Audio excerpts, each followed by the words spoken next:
नमस्कार। जय जय श्री सीताराम। धर्म के संबंध में जो मेरा पहला वीडियो था उसके भाग 1 में हमने यह जाना कि जो धारण किया जाए वह धर्म है, और उसमें हमने फिर भारतीय मूल्य पद्धति जिसमें सत्य, अहिंसा, अस्तेय, अपरिग्रह, ब्रह्मचर्य, कर्तव्यनिष्ठा, कर्तव्यपरायणता, देश प्रेम, साहस, उत्साह, परोपकार, दया, क्षमा, करुणा, तप आदि जैसे विषयों को अंगीकार करने को ही धर्म माना, अर्थात स्वीकार करने को धर्म माना। ऐसा इसलिए माना क्योंकि धर्म के संबंध में जब हम बात कर रहे थे तो धार्यत इति धर्म, अर्थात धारण करना जो है वह धर्म है। तो धारण करने का जो विषय है वह तो स्वतंत्र है, जिसके जो हृदय में होगा वह धारण करेगा। तो क्या वह उसके लिए धर्म हो जाएगा?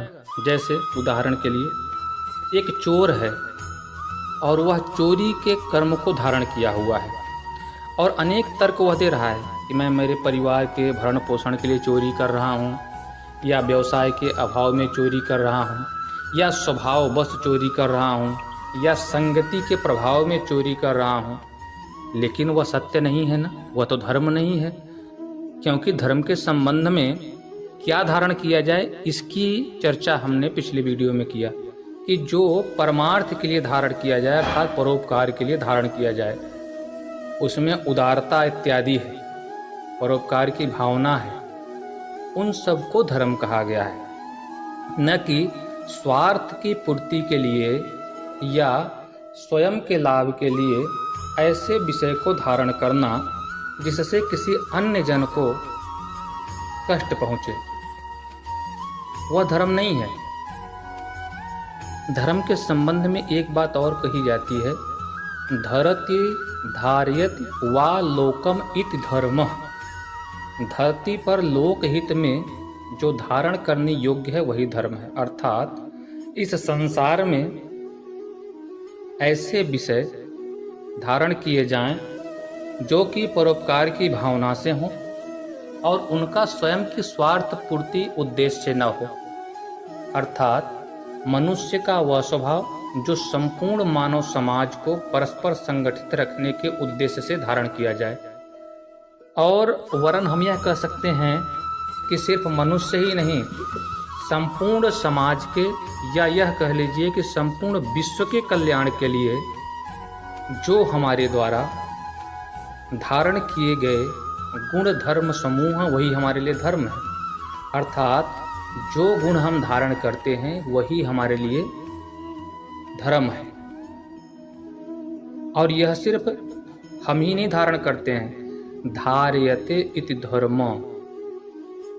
अगर हम एक छोटे विषय को धारण करते हैं तो ऐसे वृक्ष अपने धर्म को धारण करता है, ऐसे नदी अपने धर्म को धारण करती है, ऐसे समुद्र अपने धर्म को धारण करता है। इसी प्रकार से ही संपूर्ण सृष्टि, संपूर्ण ब्रह्मांड अपने आप में एक दूसरे के धर्म को धारण करके रखा हुआ है, और उसी के कारण ही इस संसार में धर्म का अस्तित्व है और यह चराचर जगत चलायमान है। अगर यह समझ लीजिए कि जो समुद्र का गुण है वह रत्नगर्भा है, उसकी सीमाएं निर्धारित हैं, अथाह जल का स्रोत है, अथाह जल राशि है समुद्र के पास, लेकिन उसके लिए सत्य क्या है कि वह अपने तटबंधों का कभी अतिक्रमण नहीं करता, यही उसका धर्म है। और हमको हर प्रकार से अपने गर्भ में छुपे हुए रत्नों से पोषित करता है, उसके अंदर रहने वाले जीव जंतुओं को संरक्षण प्रदान करता है। अगर वह अपनी मर्यादाओं को भूल जाए और अपनी तटबंधों को तोड़ दे तो संपूर्ण चराचर जगत में जहाँ पे भी सागर का अस्तित्व है, सिवाय सागर के और किसी का अस्तित्व नहीं रहेगा। वह सबको अपनी राशि में समेट कर नष्ट कर देगा। तो अर्थात समुद्र ने अपने धर्म को धारण किया है, किस लिए? परमार्थ के लिए। ऐसे नदियाँ हमको स्वच्छ जल प्रदान करती हैं, हमें कृषि योग्य भूमि प्रदान करती हैं, हमारे कृषि में सहायक होती हैं, तो यह उनका गुण धर्म है जो कि परस्पर निर्भरता को दर्शाता है। तो हम यह कह सकते हैं कि जब हमको किसी एक अच्छे समाज में रहना है तो परस्पर एक दूसरे के लिए उपयोगी बने रहें ऐसे क्रियाकलापों को धारण करना चाहिए, और उन सारे क्रियाकलापों को ही भारतीय मूल्य पद्धति में देखा जा सकता है। धर्मो रक्षति रक्षितः, जो धर्म की रक्षा करता है धर्म उसकी रक्षा करता है।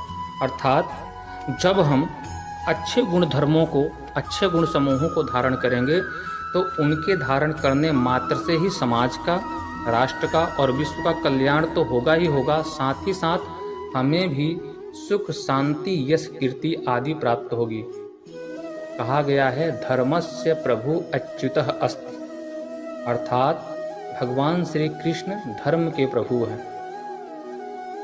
गीता में भी भगवान कहते हैं यतो धर्म ततो जयः, जहाँ धर्म है वहीं जय है। और ये धर्म है क्या? वही संस्कारों या संस्कृतियों का समूह जो परमार्थ के लिए धारण किया जाए, वही क्या है? धर्म है। तो अब जब हम देखते हैं तो वर्तमान में हमको धर्म क्या दिखाई पड़ता है? हिंदू, मुस्लिम, सिख, ईसाई, जैन, बौद्ध, पारसी और बहुत सारे अनेकों अनेक धर्म संपूर्ण विश्व में व्याप्त हैं। लेकिन धर्म तो अपरिवर्तित है और सभी के लिए एक है। तो वह सब क्या है? एक पंथ हैं जो कि अलग अलग तरीकों से अच्छे मानवीय जीवन को व्यतीत करने के लिए हमको प्रेरित करते हैं। लेकिन धर्म सबके लिए एक है, अर्थात वही कर्तव्यों का समूह, संस्कारों का समूह, संस्कृतियों का समूह, जो परमार्थ के धारण किया जाए वही धर्म है। महाभारत में वन पर्व में कहा गया है स्वकर्म निरतो यस्तु धर्मः स इति निश्चयः, अर्थात अपने कर्म में लगे रहना निश्चय ही धर्म है। देखिए, मनुष्य का कर्तव्य क्या है? मानवता के कल्याण के लिए सदैव कार्य करना। अब वह किसी भी उद्योग में है, किसी भी पद पे है, किसी भी कार्य में निरत है, वह निरंतर ईमानदारी से, सच्चाई से, निष्ठापूर्वक इस भावना से कार्य करे कि मेरे कार्य के द्वारा मेरे राष्ट्र की उन्नति होगी, मेरे समाज की उन्नति होगी, मैं अपने कर्मों से संपूर्ण विश्व में विद्यमान उस परमात्मा की बनाई हुई सृष्टि को सुख प्रदान करूंगा, यही मेरा धर्म है। तो वास्तव में वही उसका धर्म है। महाभारत के वन पर्व में कहा गया है उदारमेव विद्वांसो धर्मः प्राहुर मनीषिणः, अर्थात मनीषी जन उदारता को ही धर्म कहते हैं। हमें उदार रहना चाहिए, अर्थात हमें किसी भी विषय को लेकर अपने मन में इतनी कटुता नहीं रखनी चाहिए कि वह हमें रूढ़िवादी बना दे। इसी बातों की तो चर्चा हमने अपने पिछले वीडियो में किया हुआ है। महाभारत के शांति पर्व में धर्म के संबंध में कहा गया है दंडम धर्म विदुर्बुधाः, अर्थात ज्ञानी जन दंड को ही धर्म मानते हैं। महाभारत के शांति पर्व में यह भी कहा गया है सत्यम धर्म तपो योगः, अर्थात सत्य ही धर्म है, सत्य ही तप है और सत्य ही योग है। महाभारत के शांति पर्व में आगे कहा गया है दातव्य मित्ययम धर्म उक्तो भूतहिते रतैः, अर्थात सभी प्राणियों के हित में लगे रहने वाले पुरुषों ने दान को धर्म बताया है।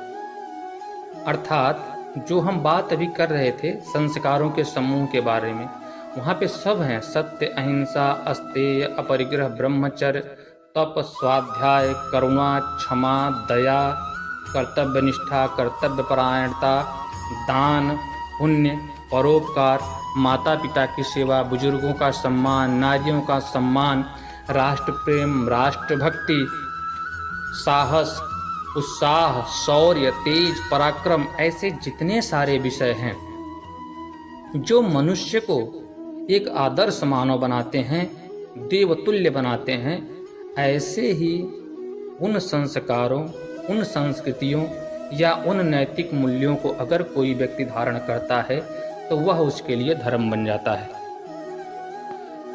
तो हमने अपने इस धर्म के विषय में जो चर्चा कर रहे हैं, उसकी पहली वीडियो जो हमने बनाई उसमें धर्म के बारे में चर्चा किया कि क्या धारण किया जाए, क्यों धारण किया जाए, ध्री धातु से जो धर्म बना है तो धारण करने के संबंध में क्या चर्चा है, और उसी की व्याख्या हमने दूसरे भाग में किया है जो कि आप यह सुने हैं अभी। इसके आगे की व्याख्या हम अपने तीसरे वीडियो में करेंगे। आशा है कि आप लोगों को जितनी सरलता से मैं समझाने का चर्चा परिचर्चा के माध्यम से प्रयास कर रहा हूँ, यह आप लोगों को रुचिकर लग रही होगी। फिर भी मेरा उत्साह बढ़ाने के लिए या फिर अपनी जिज्ञासा को और आगे समझने के लिए कमेंट करके हमको बताएंगे। इसी क्रम में हमारी तीसरी वीडियो भी आएगी जिसमें धर्म की व्याख्या हम करते जाएंगे। अब आगे हम धर्म शास्त्रों में अलग अलग जो धर्मों के बारे में कहा गया है उसमें थोड़ा चर्चा करके आगे बढ़ेंगे।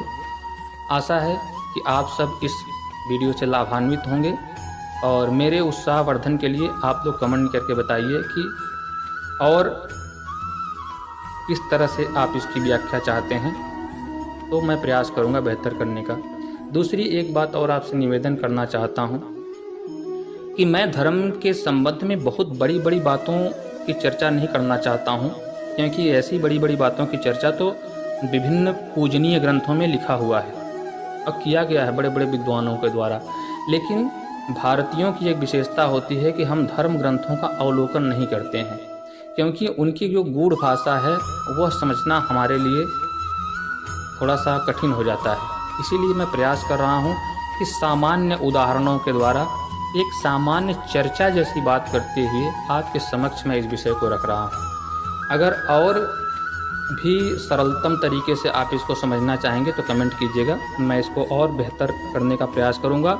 और पूरे वीडियो के कौन से पक्ष में आपको अगर कुछ बातें ऐसी लगी हों कि जिससे आप सहमत नहीं हैं तो आप कमेंट कर सकते हैं। और अगर किसी और व्याख्या की आवश्यकता होगी या किसी धर्म विशेष ग्रंथ के बारे में आप जानना चाहते हैं कि हाँ वहाँ पे ऐसा लिखा गया है, तो उसका भी अवलोकन करके मैं उस विषय की भी व्याख्या करने का प्रयास करूँगा। आप लोग चैनल को सब्सक्राइब कीजिए और निरंतर ऐसे ही वीडियो आपको आती रहेंगे। हम लगभग काफ़ी दिनों तक धर्म के बारे में चर्चा करेंगे जब तक कि हम अच्छे से अपने धर्म को पढ़ नहीं लेते हैं। आशा है आप लोगों को वीडियो पसंद आ रही होगी। इस वीडियो को अंत तक देखने के लिए आप सभी का हृदय से विशेष धन्यवाद। नमस्कार। जय जय श्री सीता।